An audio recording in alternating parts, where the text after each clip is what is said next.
Үңгірде түнеушілер қиссасы. Ұрым қаласында Дахиянус есімді бір қойшы өмір сүрді. Әке-шешесінен жастай жетім қалған ол өңірде бір байға жалданды. Таң бозынан оянып сәрінің самал желімен түлігін өріске өргізді. Қанша жыл қой соңында жүріп құнарлы қырқа жайлы жайылым табуды қапысыз меңгерді. Жаяу жүрсе де ит құс пен ұры-қарыға жалғыз тоқтысын бермеді. Әр тұзақты көзінен таса жібермеді. Тынығып жатпады, майлы тамақ татпады. Қанша бейнет кешіп жүрсе де өзгелердей малды теуіп соғып бағалғаттауды білмеді. Ниетіне Алла береке тартып, саулығы жылдай егіс табатын. Бір күні Дахиянус ертеден тұрып, әдеттегідей отарын айдап әкетті. Жүріп отырып ауылдан едәуір шалғайға ұзап кетті.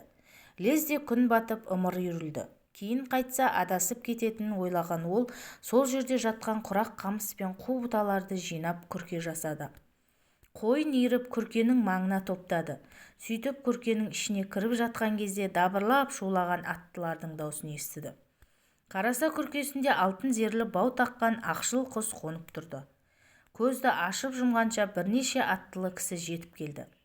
Сөйтсе таяуда бір шаһар бар екен. Бір жылдан бері ол қаланың патшасы өліп, тағы иесіз қалған екен. Бағзыдан келген қағида бойынша билікті патшаның мұрагеріне бере салмай, оның сұңқарын ұшыратын салт болыпты. Сұңқар кімнің иығына не үйіне қонса, сол адам таққа отырады. Бұл жолы шаһарды шарлап ұшып жүріп қойшы тіккен күркеге қонған екен. Аттылар бұдан жөн сұрады. Кім боласың, жігітім? Сықпытыңа қарасам, бұл төңіректің кісісіне ұқсамайсың. Жөніңді айт, жайыңды түсіндір. Менің атым Дахиянус, бір байдың қойшысы боламын. Бүгін отар ентелеп, осында тартқан соң жетегіне еріп келіп едім. Кейін қайтуға қараңғы түсетін болып, осында түнеуді жөн көріп едім. Онда тезірек мына ерулі атқа мін. Бәріміз осы бетімізде шаһарға барамыз. Ендігі маңдайымызға жазылған патшамыз сен боларсың сірә. Дәулет құсы байдың басына қонса да, кедейдің басына қонса да, әдеттен аттап кетерлік емеспіз. Олар осы күйде желдіртіп келіп қалаға кірді. Ертеңіне халық жиналып қойшы баланы алтын таққа отырғызды. Керней сырнай тартылып, даңғара мен дауылпаз соғылды. Жасасын патшамыз деп ұрандасты жұрт. Дахиянус жағасы алтын жіппен әдіптелген жібек тон жамылды. Ақық пен зүмірет, інжу мен зүбәржаттан әшекейленген жүзік пен алқа тағынды.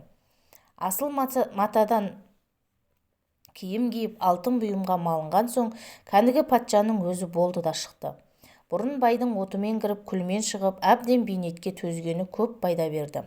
Ел билеушісіне тез төселіп саясаттың қыр-сырын меңгерді. Алла оған өте көп қазына берді. Көп өтпей әскерін алып жорыққа шықты.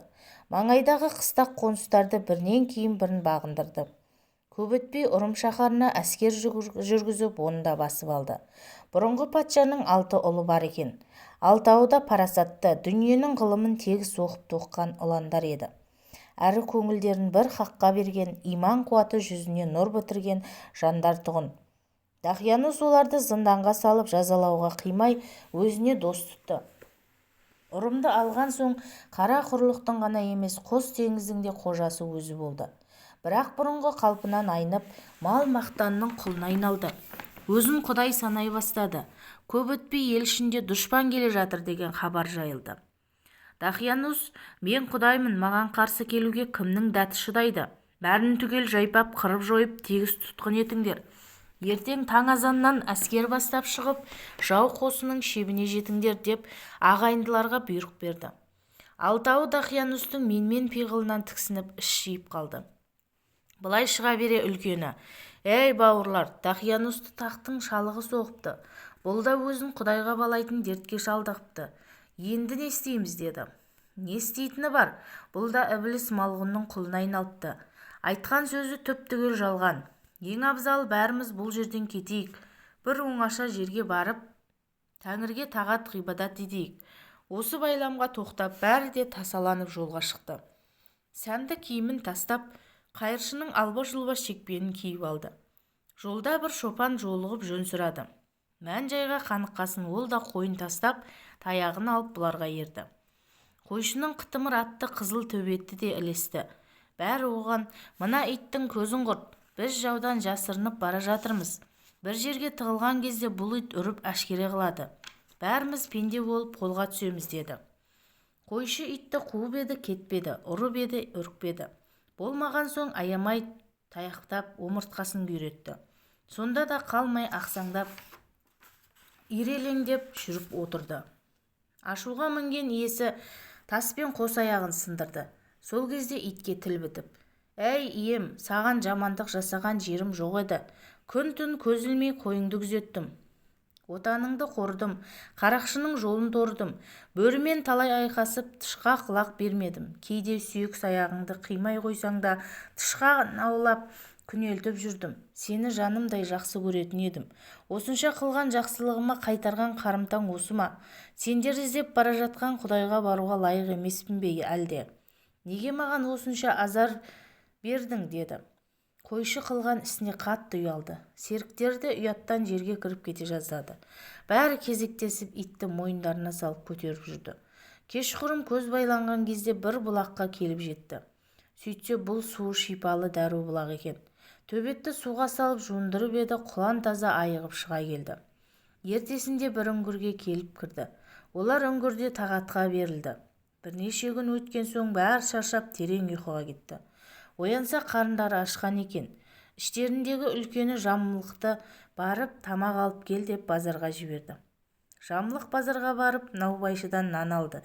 Наубайшы оның берген алтын ділдасын көрді де: «Сен ғайыптан қазына тапқан екенсің. Ол жаңа мен де ортақ боламын, әйтпесе патшаға айтып қоямын» деп қорқытты. Жамылық қанша жалынғанмен босатқан жоқ. Ақыры екеуі де патша алдына келді. Бірақ тақта Дақиянус емес, басқа біреу екен. Наубайшы: «Бұл кісі ғайыптан қазына тауыпты, қолында Дақиянустың теңгесі тұр» деді. Патша теңгені алып көрді. Айтқандай Дақиянустың теңгесі екен. Патша: «Қай жерден алдың?» деп сұрады. Жамылық басынан кешкен жағдайды баяндап берді. Аң-таң қалған патша ғалымдары мен уәзірлерін жинап: «Бұл қандай оқиға? Кімнің хабары бар?» деп сұрады. Бір ғұлама: «Дақиянус заманында 6 кісі қашып үңгірге кірді дегенді оқыған едім. Сол кісілер осылар болса керек» деді. Бәрі жиылып тарихты есептеп білді. Олардың ұйықтап жатқанына 300 жыл өтіпті. Патша бәрін алдырып құрметтеп төрге отырғызды. Өзі ел жұртымен Құдайдың бірлігіне мойын сұнды. Жетеуі де қызыл төбет те халықтың құрметіне бөленді. Осыдан кейін ит 7 қазына санатына қосылған екен. Өлгеннен кейін жұмаққа кірген 10 жануардың бірі деп ел аңыз естетін болыпты. Қиссаның соңы.